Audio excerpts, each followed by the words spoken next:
We'll be celebrating Hispanic Heritage Month with our special guest, Ismael Rey Lara.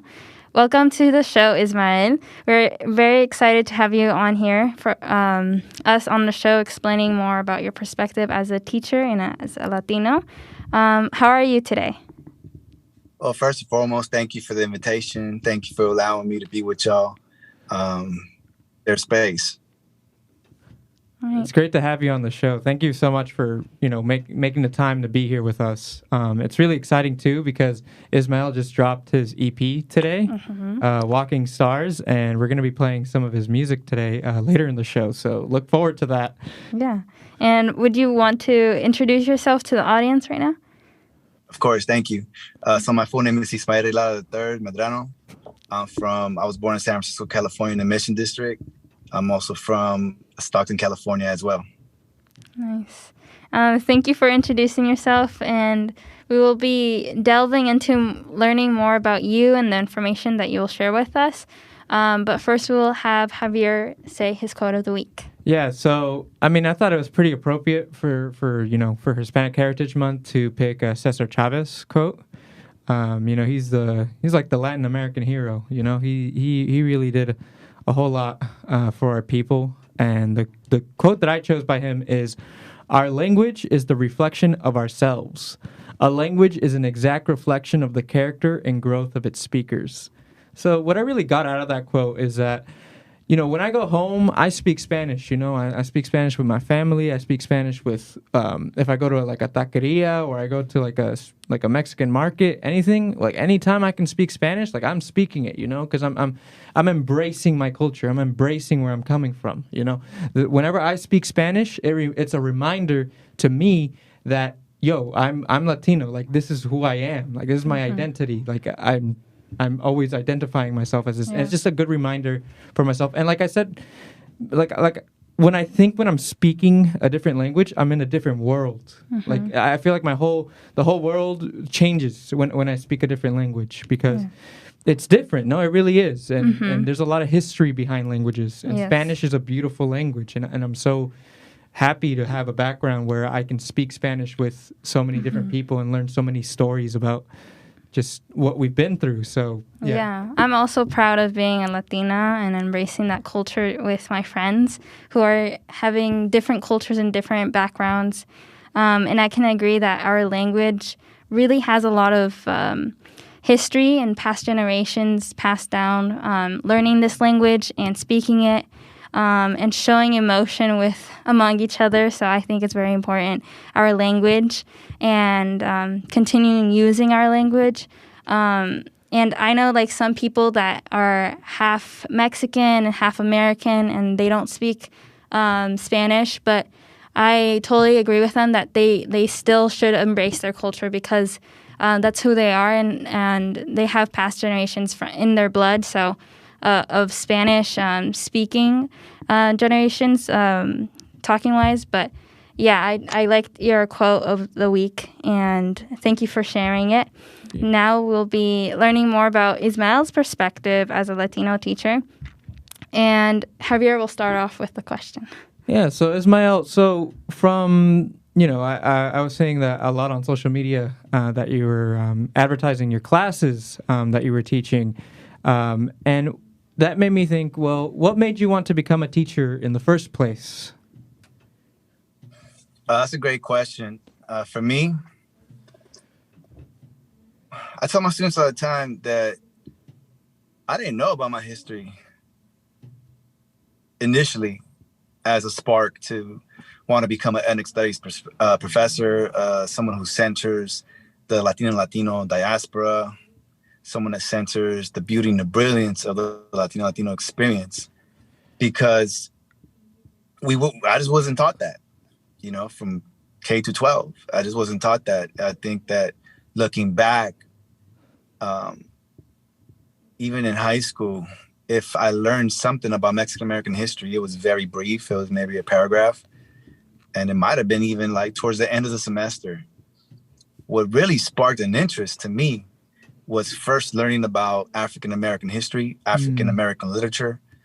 Those stories really inspired me to say, wow, this is amazing. From from a young age, Harriet Tubman has been my superhero. And learning about Harriet Tubman, learning about Frederick Douglass, I think that those stories and those realities sparked an interest within myself to say, okay, cool, this is amazing. Now, who looks like me and has done something similar?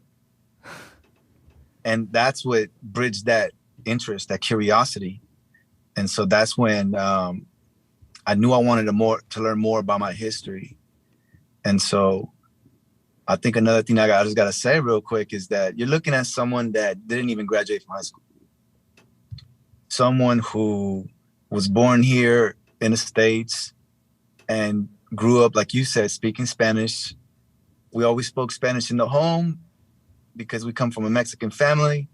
And stepping outside the home, we spoke English. Me and my two siblings, Elizabeth and Perla. And so I think with that realization is the follow-up that, well, where are the folks that look like us? You quoted Cesar Chavez, right? I didn't get to know about Cesar Chavez until I was in community college. Yeah. Mm-hmm.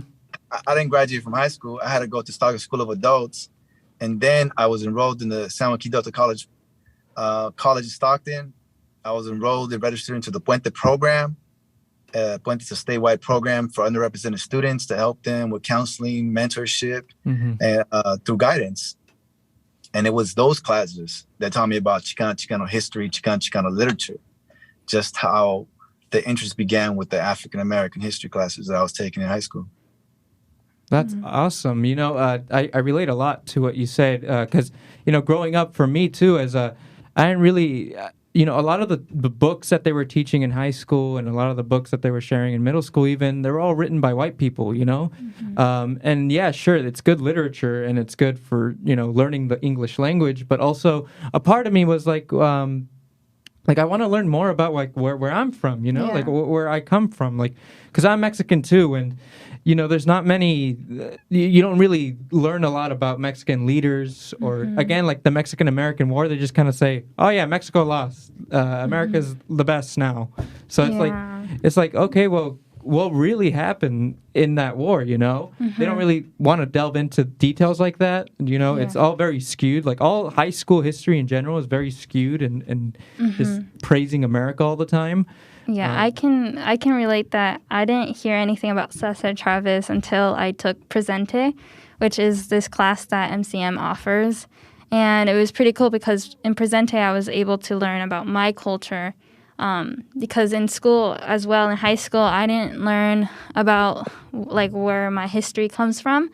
And all I heard from like history and like AP U.S. history, was just like the Spanish Wars, how they first were in the U.S. country first before like the 13 colonies and stuff like that.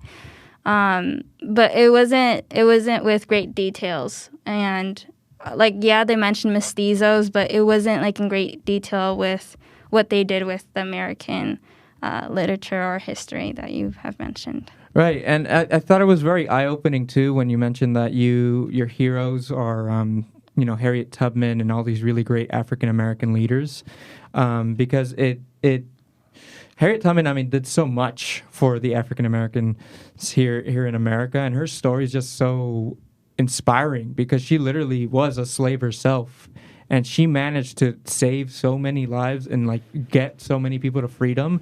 Like she's an inspiration to everyone, and it really made me realize like how much I enjoyed taking like literature, like Latino literature classes in my university when I went there, and it made me realize like, you know, they should be offering these classes in high schools, you know, at the very least, because, you know, here in Marin County there's a really big growth of Latino people here, and a lot of them, you know, they may not always relate to the literature that we read in high school.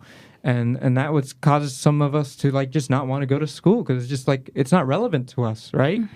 So that's why I think you're doing God's work by just being a teacher who's Latino, who's, you know, letting everyone know about our backgrounds, embracing it, and, you know, at least giving people right information about where they come from and it's really inspiring. Like I'm really grateful to be hearing your story right now. Yeah. And you mentioned about your thoughts on, like, what are your thoughts on teaching Latino history in college? You mentioned that, but I was wondering, like, do you believe Latino or Spanish history should be taught in middle school or in high school?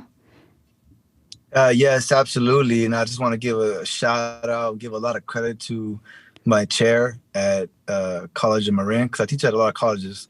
Nevertheless, y'all in Marin, so I want to speak on that. So I've been teaching at College of Marin for a few years now in the ethnic studies program and social sciences. And if it wasn't for all the support, the hard work, commitment, and dedication of my chair, Professor Walter Turner, I wouldn't be able to do the things that I've done.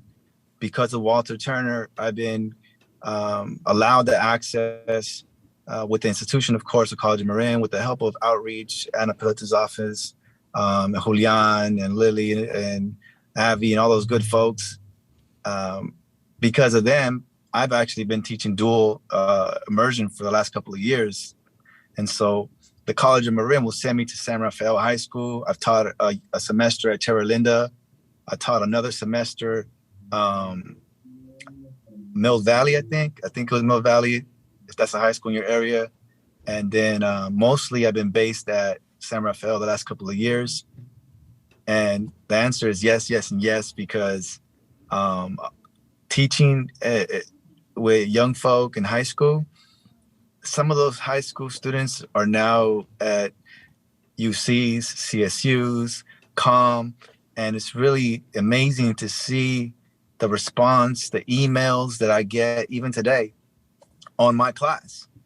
And I tell them it has something to do with me. I just think that I'm just a facilitator to the knowledge, to the pedagogy, to the history, to teach it in an ethical way, with dignity, respect, and compassion, to illuminate these histories.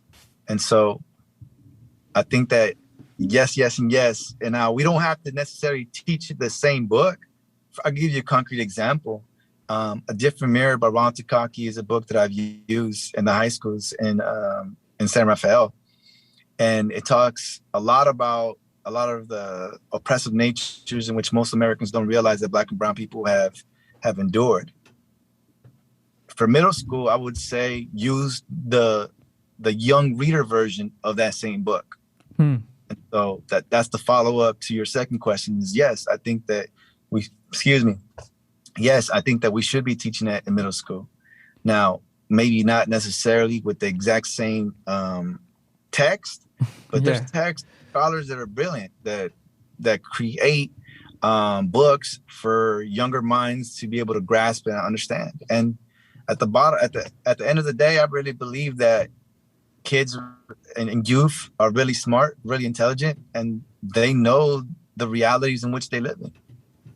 Yeah, I feel like what you mentioned about, like, as a role model, Harriet Tubman was your role model, and I feel like if Latinos see a role model in history, they have more confidence in themselves and believe that they can do it too. You know, definitely, because growing up, like I said before, I didn't really have any role models to look up to. Other than I look at my parents as role models, and I feel like a lot of Latinos can vouch for that. A lot of our parents immigrated here and they struggled to get here. And they each share their own unique stories. And that in itself is inspiring. And that's why I respect my parents so much, because I don't know where I would be at if they never crossed the border or if they never got me here to the U.S. It would be a whole different story. Be a whole different story, and I wouldn't be literally where I'm at right now here, So, big respects to all Latin parents that have, crossed the border and have, given their family a new hope, because I know it's bad sometimes over where we live at. So, Well, we'll take a short pause here, and we're going to introduce our PSA, which is going to be talking about wildfire, because there is wildfire season, and we hope you guys find it helpful. And here it is. Wildfire season is here again. Pacific Gas and Electric will turn off electricity when there is extreme fire danger to reduce the risk of wildfires. Marin residents need to be ready in case of prolonged power outages. First, you can sign up to get notifications about planned power outages. These will tell you when the power outages are likely to happen and how long the power will be out. To receive notifications, text your zip code to 888-777. Second, be sure to have a working flashlight, enough food and water for 3 days, and other necessary items stored in your house and or your car. Third, learn about how to prepare to keep your family safe in case of a wildfire or extended power outage. See emergency preparedness information on the readymarin.org website. Please text your zip code to 888-777 to get on the alert system today. All right, we hope you guys found that PSA helpful, and we'll be transitioning more into Ismael a music career, because as we mentioned, he is dropping a EP, or is dropped today, his new music. And we wanted to ask first, what made you want to pursue music? Ever since I was a kid, I just loved poetry, spoken word. I was fortunate as a young person to have access to HBO, and through HBO I would watch Mos Def host, the Poetry Jam. Oh yeah, Def Poetry Jam, and I loved it. Like Mos Def just do his thing. Paul Flores and all these amazing, brilliant artists. Mark Gonzalez is one of my favorite poets. Yeah. Mark, and it just always inspired me. I was always a very creative young mind, and art, poetry, communication, public presentation, just public speaking in general, just was some hard work at first. But once I eased into it, it became something that it's who I am. It's what I am. And so my father, since 2009, I've been trying to put out a project, okay? And so I'm 39 now. And so I don't let age discourage me, because I believe that we're never too young or too old for our purpose.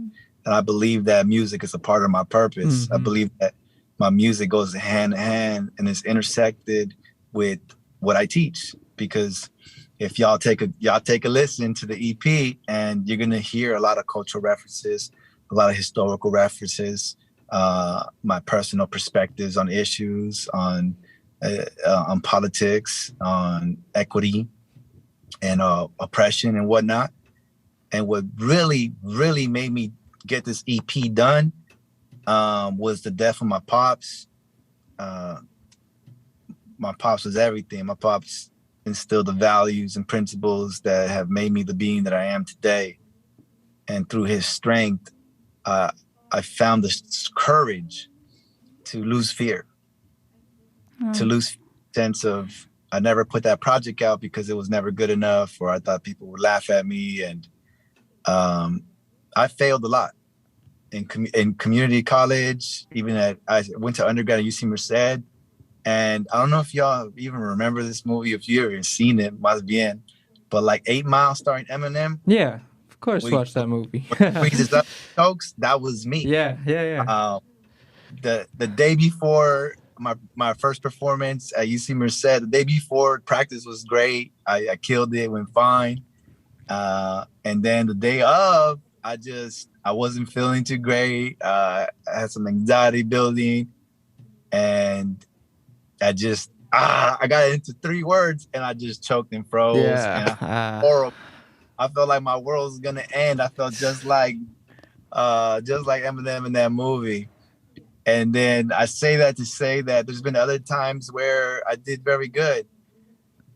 But I think that failure, pain are all part of lessons.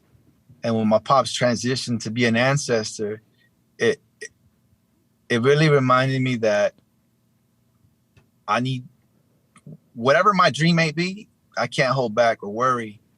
And then the pandemic hit.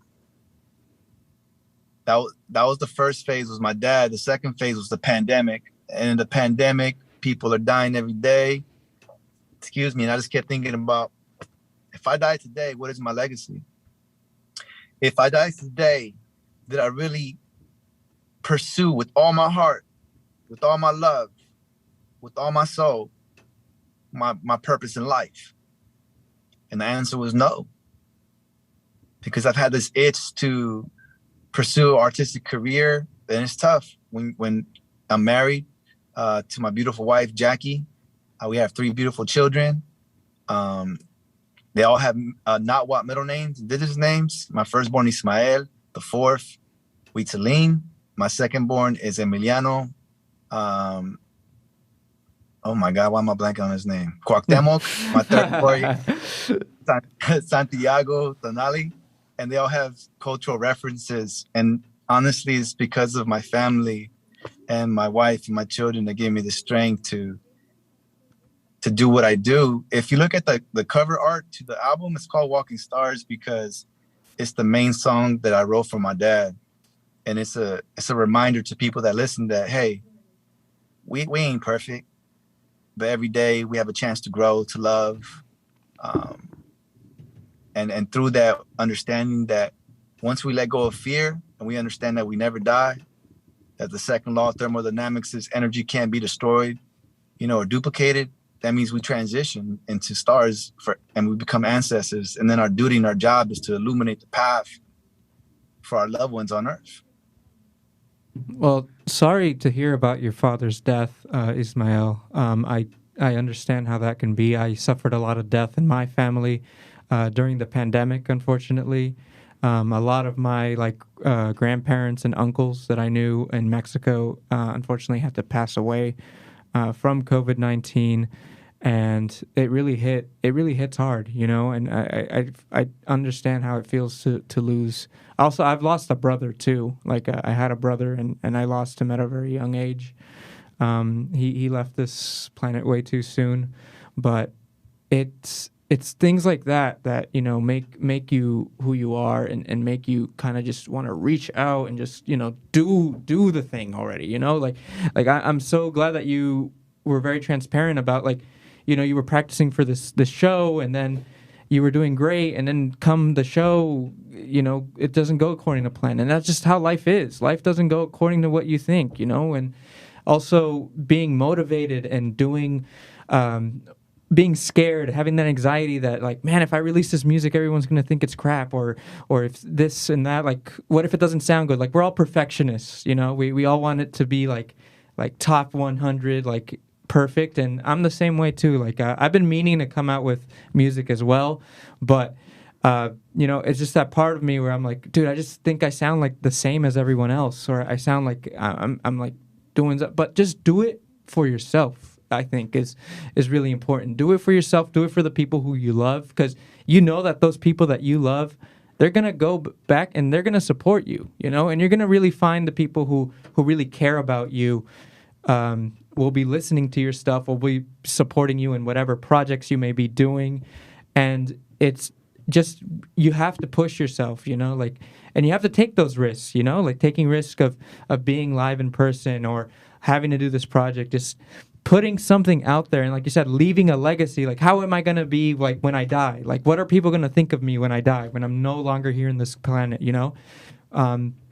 What is that going to do to me? What am I leaving behind? So I'm really glad that you've, age doesn't even matter, in terms of what you put out to the world, because you can put out whatever you want at any age, and it's just about you finding that motivation and finding that want and that passion to just release something out. So, wow, thank you so much for sharing that, Ismael, because there isn't very many Latino rappers out there either. I mean, there is, but ones that I'd say I'd compare to, unless you can recommend me some, I don't know. But in terms of someone that I can compare, like Kendrick Lamar type of Latino rapper, or someone with the type of writing that, I don't know, someone like Mos Def, you said, would a Latino rapper that's so mainstream and so good that isn't playing what is it? What's the big thing? Reggaeton, exactly. I got somebody top of my head right now. All right. Who is it? Name him right now. y'all need to listen to my brother, to my hermano Boca Floja. Boca Floja, like it. All right. Well, we all know now. Everyone go check out Boca Floja too. I'm gonna go check that out. Yeah, gotta go check that out. But I think this is the perfect time to transition into Ismael's song, which the one that we chose here is Pa Adelante. I really like the message of this song, but I'll let you, describe it in your own words when we finish playing it. But here it is. It's going to be an excerpt because it's just that we're a little short on time. But again, this is Pa Adelante by Ismael. This society try to crush my spirit, but my chicano so don't fold. I'm 100 with it, mi gente dice al 100, puro pa' adelante, pa' atrás a más, que se for en vivo y atrás. Vamos, vamos, pa' adelante, vamos, vamos, pa' adelante, vamos, vamos, pa' adelante, vamos, vamos, yeah. So who's the victor? You Roman silver, the 30 coins of Judas. I'm Aztec gold, abundance of wealth, the devil never told. I'm the mind alliance, youngest defiance, storm of stars and all the science. Duality of the serpent, don't misinterpret. I'm fine wisdom, age in the temple of the serpent. I'm the flaminess of chorus poems, wisdom that hits the soul. Nobility, we still look forward to these hard to fight every day. We born to prove victory, not to feign decay. I'm good at Pachá Princess, Erendine on her horse, ready for war. We don't die, we regenerate. Victory, our fate. On a cool breeze, I move with ease. My intellect stays strapped. I embrace my heritage, the brown, white, and the black. I got my mind on my studies, and my studies on my mind, ready to hit back with facts. Blackjack. So what's the meaning? Historical victory from the beginning.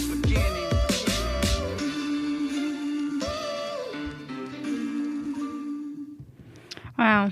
Well, that was a really good song. When I was listening it, I was envisioning like that warm up for basketball. I used to play basketball. Hype song. Yeah. I remember I enjoy listening to hype music while doing my layups in basketball. So I really like that song. I would if I were to go back in time, I would play this song. But I was wondering, what was the meaning of this song for you?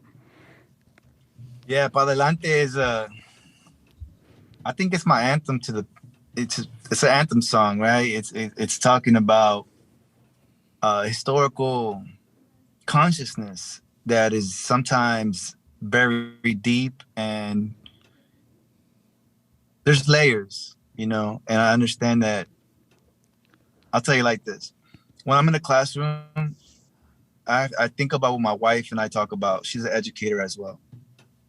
And she constantly has to remind me, hey, remember, you didn't know what you know today at one point. And so I say that to say, one of my favorite quotes by Gloria Anzaldúa, who wrote Borderlands, New Mestiza, is, this land was Mexican once, always is, and will be again Indian, Native American. And so with that understanding, I am very proud to embrace my heritage, and like you hear in the song, the brown, white, and the black. Yeah. Now, while not all Mexicans or people from Latin America have African heritage, many of us do. And so to be mindful that sometimes terminologies, even classes, policies, exclude or include people, I think that's important. I think that's extremely important. So in my classes, I do what I can to teach about these histories and these real realities of Black Mexicans, Black Peruvians, of Black folk in Cuba and in Haiti and the DR. Mm-hmm. And so I think that's important. So the song is a reminder to the people that and there's strength in unity. There's strength in understanding that people will say whatever they have to say about you to deter you from a goal, but nevertheless to follow your own light that's in your heart. That we all have a light, we all have a purpose. We're all here to make the society better. And in the first verse is I bring up Nezahualcóyotl, I bring up the story of Princess Erendina from the Purépechas, because I have a bloodline through my mom's side of family from Michoacan. And my Hey, father's same here, bro. Same here. right on. Michoacan represent. From my dad and his bloodline, family from Guanajuato. And so I think that it's important to, I'll leave it here. Not all Mexicans are Aztecs. Most people think that if you're Mexican, you're Aztec. You're Mexica. That's just inaccurate. You know, so many tribes. Like in the state of Guanajuato, we're talking about maybe possibly the Otomi and other tribes. In Michoacan, you're talking about a tribe like the Purepechuas, right? And so to just give a blanket term to all tribes and all peoples, it's problematic because then we disregard autonomy. And autonomy is very important because every tribe or every region has different needs and necessities. And so in this song, what I'm trying to say is that reading is important. In the second verse, I say Paulo Freire, Bell Hooks, Sherry Moraga, Sor Juana Inés de la Cruz. I don't say her whole name, right? But I drop her name. And so there's an importance to read. Our people were not allowed. It was illegal for us to read and write. And so that off the bat should tell us that reading and writing is a threat. Education of self and self-determination is very empowering. So that song's about is that no matter what happens to us, you know, like my Puerto Rican family say, vamos a seguir para adelante, you know what I'm saying? Yeah, I feel like it really encourages us to keep going, to translate it in English. Para adelante is to like keep going and move forward. Yeah. Go with it. Yeah. Onward. But I did wanted to ask you as a teacher, like what are some historical events from Latinos who contributed to this country that made it so different and unique? Yeah, so like maybe like what you were mentioning in the songs, you were naming a lot of people there.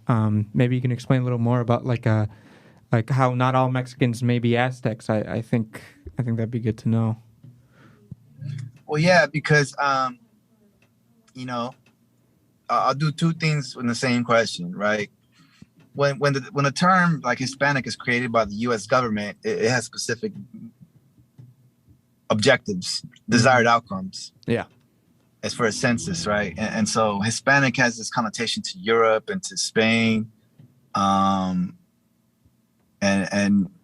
Spanish-speaking countries, which would exclude, for instance, Brazil, because they speak Portuguese. Yeah. And thus, when we talk about Latino, that we include Brazil. And what becomes problematic is in Latinx or Latinidad, oftentimes whitens or tends to blanquimiento, tends to utilize a European ideology even within historically people of color. Like in the beginning of the show, right, we're talking about how who writes the books is important.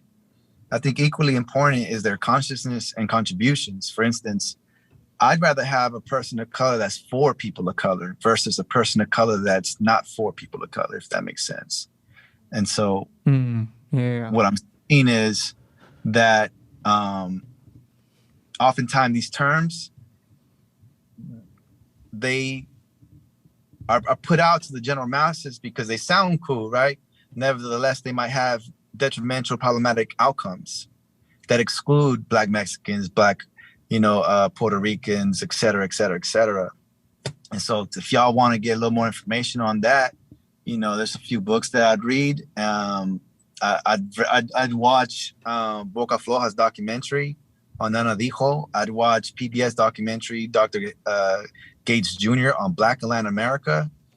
And the other thing was one concrete example in which Mexicans, 1931, Roberto Alvarez versus, the Lemon Grove Trustees School Board.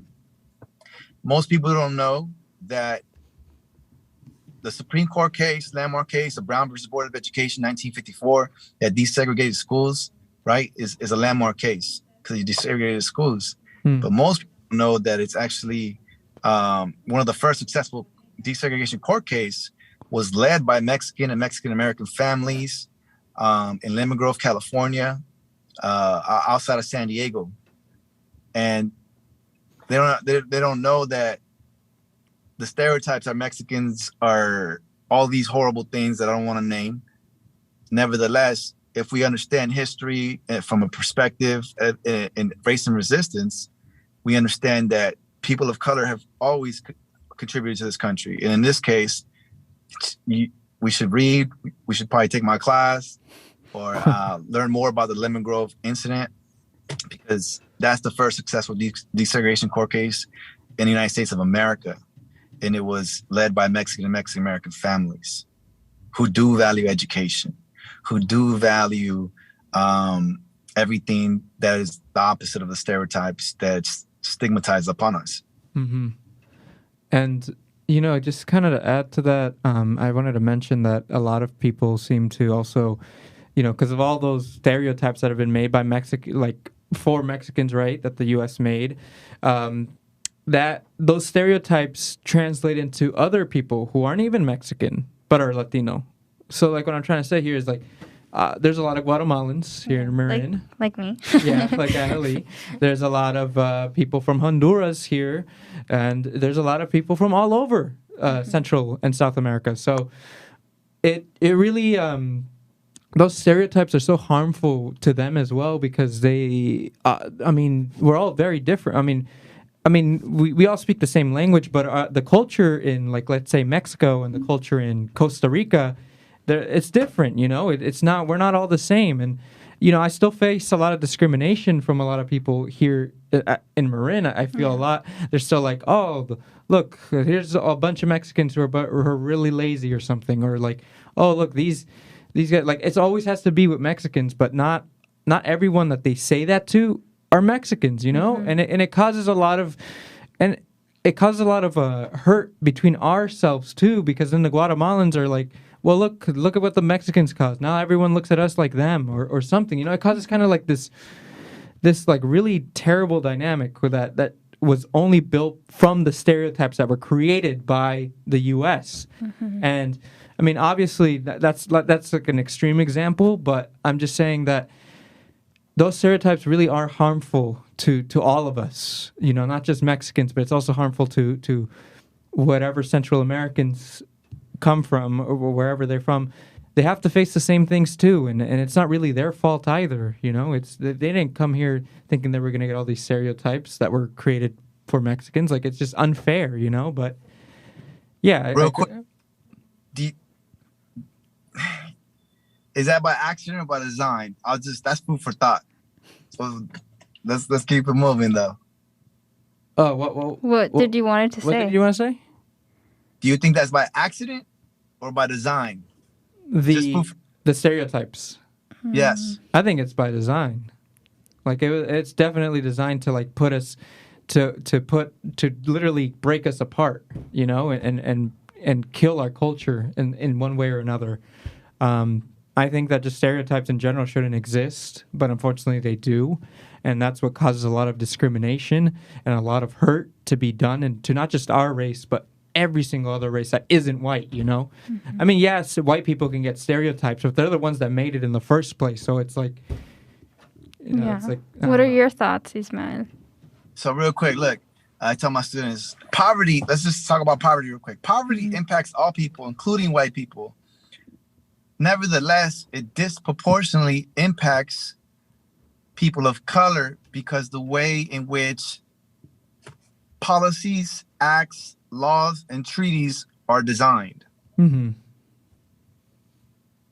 Would you like to elaborate a little bit on that? Yeah, and so when you think about, like, 3 strikes rules, the war on drugs, stop and frisk,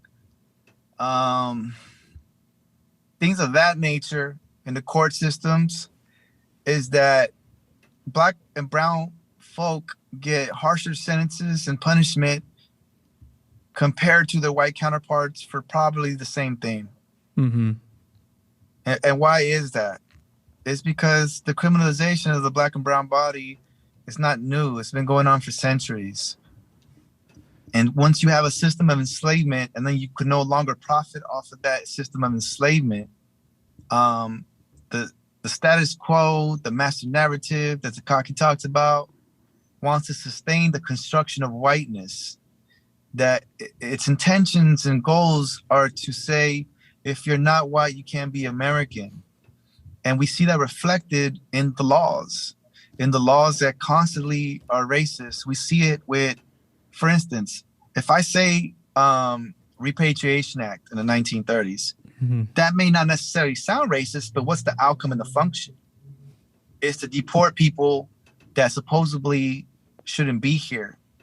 And half of those folks that were deported to Mexico were United States citizens. A few decades later, you have Operation Wetback, which that straight up sounds racist. Yeah, what the heck? Have the same function and the same outcome. Wow. Go ahead. I totally agree. Like, it's not only us, it's like also like Chinese Exclusion Act. It's part of the 1882. And I feel like white people are just doing it so that they can feel more power, because back then they used to have slaves, and since now they don't have that power that they believe that they should have. So yeah, that's what I wanted to say. So real quick, right? We have to remind ourselves that there's a difference between white people and whiteness, right? The construction of whiteness is a systemic reality in which, for instance, Dr. Eduardo Bonilla Silva, who wrote Racism Without Racist, it's a must read. He tells us that racism is systemic and institutional. And he also tells us that there's one important caveat before reading his book, and that's that although his book is about racism, it's not about demonizing or labeling all white people as racist, because that's inaccurate for one. And he also does tell us the other side to it, that even good people supported Jim Crow and the era of slavery. And so I think that some stories are for us and some stories are to be shared to educate the greater public. And I love y'all's show. I've been checking y'all out on YouTube. Well, thank you, Ismael. And I wanted to bring up also, talking about laws that, systematically are built to really criminalize us, people of color, is marijuana. So, like marijuana became criminalized because of African Americans and Hispanics, using it back then. And it was a way for the U.S. to kind of just put that problem on us, like, are you familiar with how with the marijuana criminalization, how the history of that? I'm not a specialist in that. What I do know is that there's a long history in that. After the American Civil War, which approximately 9,000 to 10,000 Mexican Americans fought in on both sides, is that supposedly African American folk are free. Yet the 13th Amendment abolishes slavery unless it could be utilized as punishment for people that commit crimes and are convicted of a crime. And through that, we see the reality of convict leasing. And so prisons will lease out prisoners, inmates, predominantly African Americans, to corporations. And this is the thing about what you're saying. So how do you do that? You got the laws to favor you. Now, how do you continue to sustain the cycle? Well, you make misdemeanors felonies. You have pig laws, black codes, and the vagrancy statutes. The vagrancy statutes would say something like a person that can't at any time prove that they're employed, right, could get jail time. And so now you see the criminalization of black people in the South, right, at an all-time high through legality. And so it's done to have a certain population closest to the era of enslavement. And so when you're talking about marijuana, you have a lot of people that were not distributing marijuana. You have people that were consuming it, and they went to prison for a long time. And now it's legal, and you have big corporations making millions off of it. Yeah. I think that that's very problematic. Oh, most definitely. That really makes me mad because, so many people they had no other choice but to sell marijuana, you know, or sell any, like marijuana specifically. The amount of like people who have been sent to prison because of just selling marijuana, and now, like you said, now that it's legal, all these big things like the corporations are just taking advantage of the fact that they know very well that marijuana is very profitable, and now it's just like they're just taking away something else from us, you know. It's just that's a really good point. And I also see from what you guys have been talking is that just because like one person has like a different action or takes action to something and identifies as a Latino or white or any race does not mean that all the people from that identifies as like a Latino or white person should be carrying onto that, if that makes sense. Like not all Mexicans are that way. Or there's always going to be bad apples, like, literally in every single race. Like, race does not matter, like, in that aspect. Like, literally, there are bad people everywhere. Yeah, know? Like, I would say, like, Mexico, there's, like, a lot of shooting and stuff like that. But that's from... that's from narcos, but like, not every Mexican's a narco, you know? Or not everyone is involved with that. But, you know, the news loves to dramatize that. News loves to, like, or the mafia with the Italians. Or just I mean, it's all sorts of things. But I want to go back to what you're saying, Ismael, where the difference between whiteness and white people, right? Because there is people... Because I have plenty of friends who are white, and you know they're awesome, and they're some of the best people that I've met, and some of the nicest people that I've met, and I really like that you mentioned that, because I think sometimes even I'm guilty about getting carried away with just blaming it all on white people, when in reality it's not like every single white person that's walking on the street right now is trying to, like, you know, get me out of this country or something, right? I guess we would have to say like racist white people to identify them. Yeah, but like also that idea of whiteness, like you were saying, is very important to understand. And I wanted to ask you, Ismael, so back at the beginning of the show, you were mentioning how there's a difference between Hispanic and Latino. How do you feel about Hispanic Heritage Month and it being called Hispanic, you know, Heritage Month? Like, yeah. I'm going to give you the short answer to that. I take the opportunity to... Okay, cool. Let me break it down like this, right? Let's say because, hypothetically speaking, I don't like the term Hispanic, and thus I'm not even going to be on the show. Then I lose the opportunity to educate people on what I do want to say and what I do feel is important. And so, with that being said, I want to utilize this time in this month to bring awareness to issues that have historically excluded specific people from a Latin American country, whether they speak Spanish or not. Yeah, so like already like Hispanic, like you were saying, that doesn't include Brazil. That doesn't include other. No, it's just it's a word that's very, like you said, very European, very Spanish, like Spain. Like like I personally would identify more as a Latino than I would Hispanic, like any time of the day. But I get what you're saying. I think that's a really smart way of approaching it, is kind of just using this month to your advantage, and by like saying like, oh, well, it says Hispanic, but you know, well, that doesn't count like everybody, you know, or not everyone identifies as Hispanic who, quote unquote, would fall under Hispanic. You know what I mean? Yeah. So there's also like for Spanish, just like Spanish, they identify as that too. Really? Spanish people identify as Hispanic? No, like Spain people say, I'm Spanish. Yeah. And they're from Spain. And from Spain. Yeah.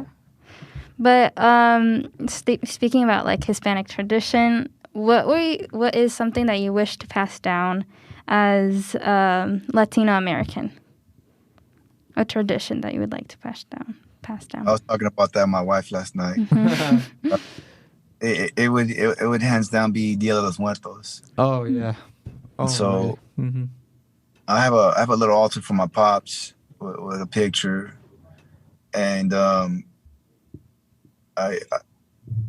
consider myself a spiritual person. I am Catholic. I was born in a Catholic family. I do pray in Spanish. I don't know how to pray in English. Same.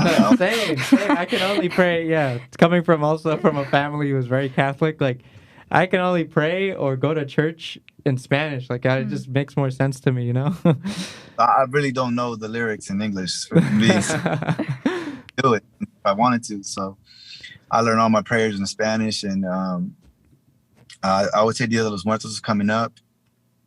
It's very important for me to, once again, like that's some of the, like, the real realities and concepts of Walking Stars, is that, you know, we never really die, and that to steal a line from Coco, and not just because of Coco, right, is that I really believe that culture is that, you know, the only time people really die is when they're forgotten, you know, and so I celebrate my dad's life on his birthday, on Dia de los Muertos, and my other ancestors and my other relatives. And I give thanks for being healthy, for having a beautiful family, and for having the opportunity with every sunrise to be a better being. And so I would say Dia de los Muertos is my favorite tradition. I love cempasúchiles. I love the orange flowers, just like the way they look. They're beautiful. We go to the cemetery and decorate my dad's grave with those. And so I would say Dia de los Muertos, hands down, is my favorite tradition that I want to pass on to my children.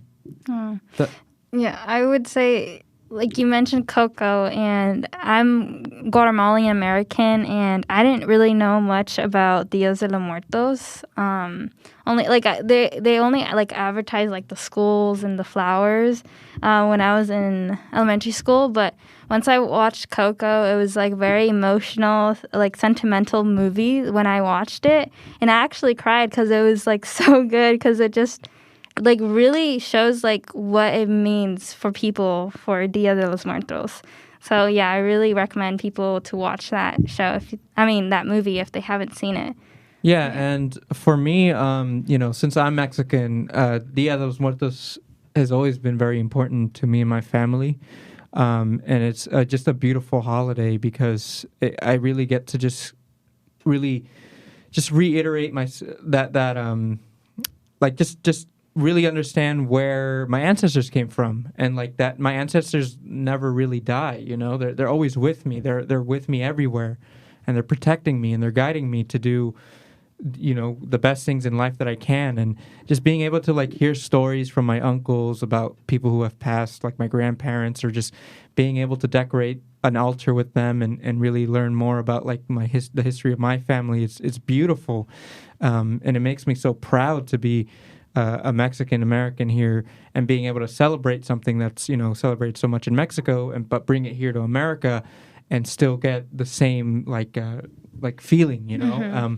And I don't know if you knew, but here in San Rafael, we actually have our own Day of the Dead celebration that happens on November 6th down at the Pickleweed Community Center here in the Canal area. And, you know, me and my mom have been making an altar for my brother for a long time now. But I'd also just recently, one of my mom's sisters, my aunt, passed away too.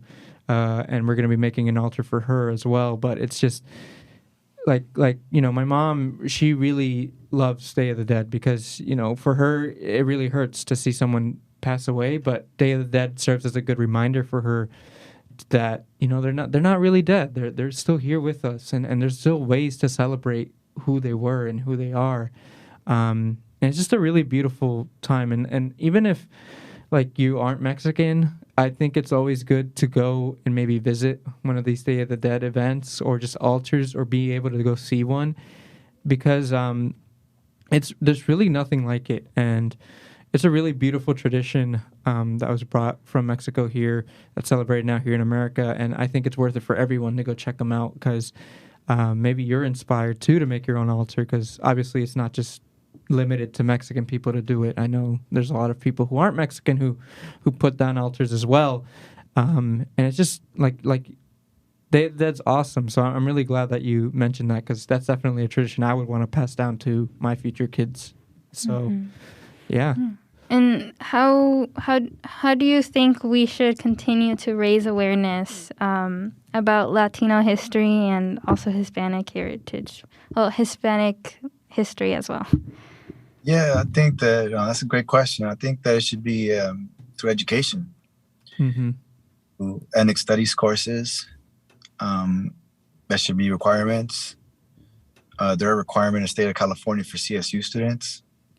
I don't see why we should do the same for UCs and schools in general.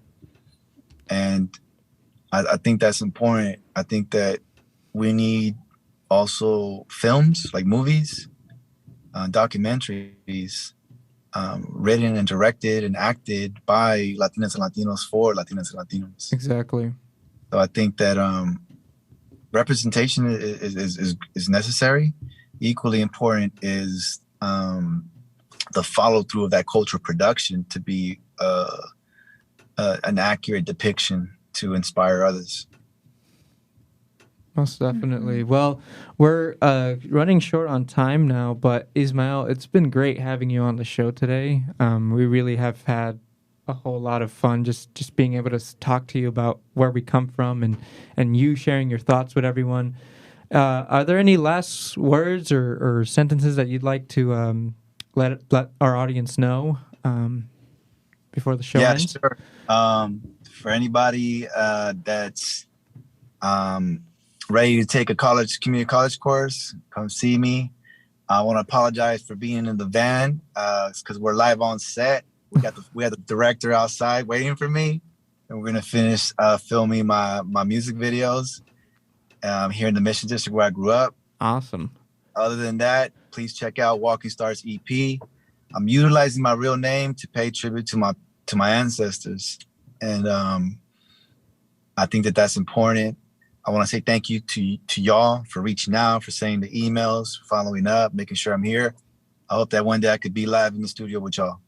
Yeah, Many blessings. That would be great. Yeah, I mean, one of these days, once, hopefully this whole thing we're in right now will get better, we'll more than likely with open hands, just we have you here in the studio with us. Yeah, and thank you so much for making time, because I know today is very busy for you.